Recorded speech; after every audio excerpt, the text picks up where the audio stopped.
at the Waldorf in Orlando, Florida, and we're here with our military historian, Richard Lowry.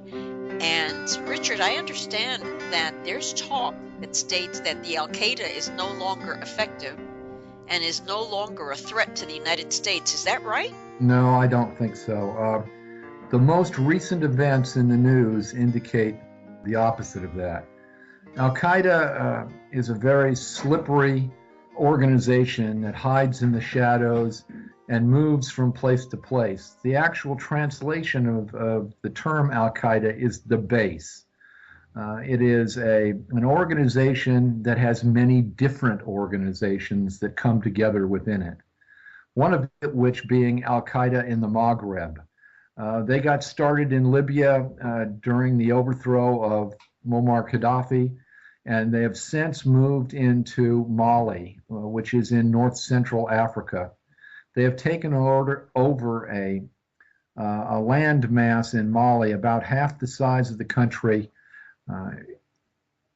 which is about the same size in geography as all of Afghanistan. Last week, the French, Mali was a French colony at one time, so last week the French, in an attempt to help the local Malian government, sent warplanes to Mali and for the last 5 days they've been bombing the insurgents, the Al-Qaeda insurgents there, to no effect. So today they made a decision to increase their ground force from 600 French soldiers to 2,500 French soldiers. The local nations in Africa have promised to send thousands of African troops to the country to help fight the rebels in Mali. They have not arrived yet. Probably tomorrow or within the next few days, the French will be kicking off a ground offensive to go and root these people out of the territory that they're holding in northeast Mali. There is a large war that will be starting within the following week. That is very serious news. And sticking to politics, I just wanted to also tell you that the challenger of President Obama's documents, Orly Tates, she's a dentist and a lawyer from California, she actually posted the petition because the Chief Justice has accepted the documents as evidence, and there is going to be a hearing.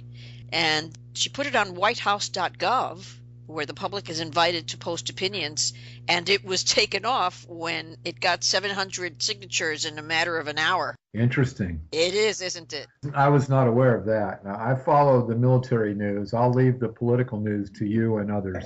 Well, we'll be posting this together, and that's why I thought it was perfect to talk about both. Thank you, Richard, so much as always. You're welcome. What are you doing in the Waldorf in Orlando? Because my neighbors said that it would be a good idea to take a break from the house just to get away and get a different environment, you know? It just occurred to me that we needed a break and we wanted to see what's going on in the finer hotels in the Orlando, Florida area, and we picked it right out of the page. The other nice hotel didn't have accommodations, and the Waldorf Astoria in Orlando, Florida said, come on over. And we got here, we were greeted by a lovely person who took our car away, brought our bags in, and Stephen has been babysitting us since we arrived. Stephen is the bell person, and he was just terrific, and they brought us to the room, and I've been working here ever since. I haven't left the room. I've sent for my meals, in fact. It's so beautiful. It's lovely. It's luxurious. Far better than the Waldorf Astoria in New York City. And if you're choosing between the two, remember that the building in New York City is much older. The Waldorf Astoria, the renovation is absolutely stunning. The only thing they have are the original doors from the original physical hotel. But other than that, everything is upgraded beautifully. Everything is just so luxurious. The robes are to die for. Everything is just heaven. This is the place to come if you need a break. Just come here for a couple of days. It's so worth it. And with that, I'll leave you. Have a good time. Thank you. Happy birthday, Pitbull. This is Richard Lowry in Washington, D.C. for syndicatednews.net.